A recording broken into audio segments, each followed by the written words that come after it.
모텔 흉기 난동입니다. 오늘은 저희가 사건 사고 소식으로 좀 시작을 해보겠습니다. 기사 같이 보시죠. 20대가 중학생들의 흉기를 휘둘렀다. 창원 모텔에서 3명이 숨지고요. 1명이 크게 다쳤다라는 소식입니다. 사실 어제 저녁 퇴근 시간쯤에서 창원에서 흉기 난동이 있었네. 많이 다쳤대라는 소식은 있었는데 어젯밤 늦은 시간부터 오늘 새벽 넘어가면서 추가로 나온 얘기 20대가 중학생을 상대로 한 범행이었었다라는 얘기예요. 관련해서 저희 기사 강재묵 기자의 보도 같이 먼저 보고 얘기 이어가 보죠. 모텔 객실 출입문에 경찰 통제선이 설치됐고 바닥 곳곳에는 피 묻은 흔적이 보입니다. 어제 오후 5시 5분쯤 경남 창원시의 한 모텔에서 20대 남성이 10대 남녀 3명에게 흉기를 휘둘렀습니다. 나와봤는데 여성분 앉아 계시고 그 양말에 피가 이제 다 묻어가지고. 피해자 3명은 모두 중학생이었습니다. 20대 가해 남성은 범행 후 건물 3층에서 뛰어내린 것으로 알려졌습니다. 남성은 중상을 입고 병원으로 옮겨졌지만 결국 숨졌습니다. 쿵 소리가 나길래 옆을 이쪽에 지나가다가 봤는데 경찰도 막 뛰어가서 안 돼요 하고 잡았었는데 그 남자분은 쓰러지면서 이렇게 피를 흘리고 있더라고요. 피해자들은 모두 흉기에 찔려 크게 다친 채 발견됐는데 이 중 2명이 숨졌고 나머지 1명은 병원에서 치료를 받고 있는 것으로 확인됐습니다. 숨진 피의자는 범행 2시간 전쯤 혼자 모텔에 입실한 것으로 파악됐습니다.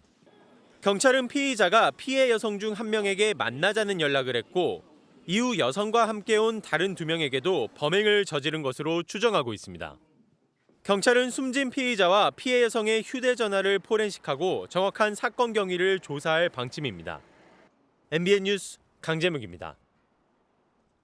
네, 지금 이 강재묵 기자의 보도를 직접 보셨습니다만 피해자는 26살 남성이고요. 그리고 10대 중학생 피의자, 10대 중학생 이 희생자를 포함해서 지금 중상을 입은 학생은 14살입니다. 그러니까 나이 차도 상당하긴 한데 근데 이렇게 어른이 나이 차 많이 나는 학생들을 상대로 흉기를 지금 휘둘렀거든요. 임주혜 변호사님.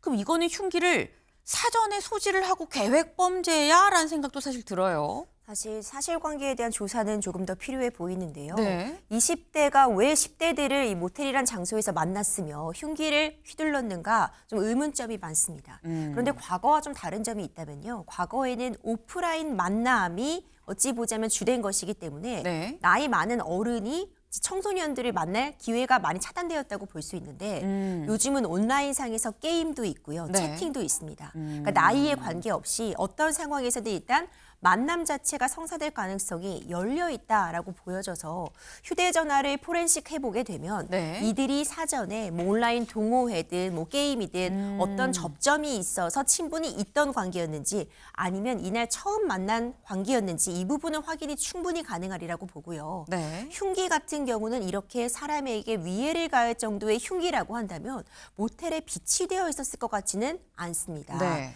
그 흉기에 대한 부분도 조사가 필요하겠지만 만약 사전에 휴대하고 있었다거나 아니면 원래 휴대를 하고 다니는 사람이었다.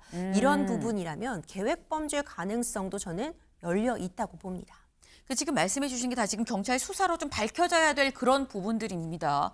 원래 알고 지낸 사이였었는지 뭘 통해 어떻게 아는 사이가 됐는지 만약에 안 사이라고 한다면 그리고 더불어 흉기는 계획적으로 준비를 한 건지 아니면 우발적으로 인근에 있었던 걸 갖고 범행으로 이어진 건지 여부도 좀 알아봐야 된다라는 건데 근데 또 하나 임 변호사님 지금 피해자가 도망치다가 사실 추락을 한 그런 상황이거든요. 근데 높이가 7층이었었어요. 보통 저희가 생각을 할 때 2층, 3층 높이 정도는 뭐 그런 경우가 있는데 7층은 사실 처음 봤습니다. 그렇죠. 상당히 높은 네. 위치였죠. 본인 역시도 이제 사망의 결과로 이어질 수 있다는 걸 인지한 상황이 아니었나 싶은데 네. 이것도 수사 결과에 따라 좀 열려 있을 수 있는 부분이요. 일단 잔혹한 범행을 저질렀고 피해가 상당하다는 점을 이 피의자도 인지하고 있는 상황이었을 겁니다. 그래서 경우에 따라서는 자포자기하는 마음에 어차피 붙잡히면 살인죄다라는 그런 자포자기하는 심정에서 추락을 스스로 선택했을 가능성도 있고 경우에 따라서는 이제 뭐 만취했다거나 어떤 뭐 약물이나 지금 술에 취한 상태였는지 이런 부분에 따라서 또 우연히 추락하게 된 것인지 이 부분도 열려 있는데 휴대전화 포렌식 등을 통해 사실관계는 좀 더 파악될 측면이 있습니다. 아, 네. 제가 요건 좀 정정을 좀 해야 될 것 같아요. 저는 7층으로 좀 알고 있었는데 보니까 지금 3층이라고 합니다. 그러니까 3층이라고 한다면 이 통상 요 정도 높인 데가 가능할 수도 있겠어라고 가늠할 수도 있겠다라는 생각이 들긴 하는데 정정해 드립니다. 3층에서 뛰어내린 거다라는 거예요. 근데 일단 지금 말씀을 잘 들어보면 경찰이 밝혀내야 될 부분들이 굉장히 많죠. 상당히 좀 수상한 부분이 한두 가지가 아니다라는 거예요. 이런 부분들이 지금 경찰의 수사를 통해서 좀 밝혀지지 않겠나라는 생각을 좀 해봅니다.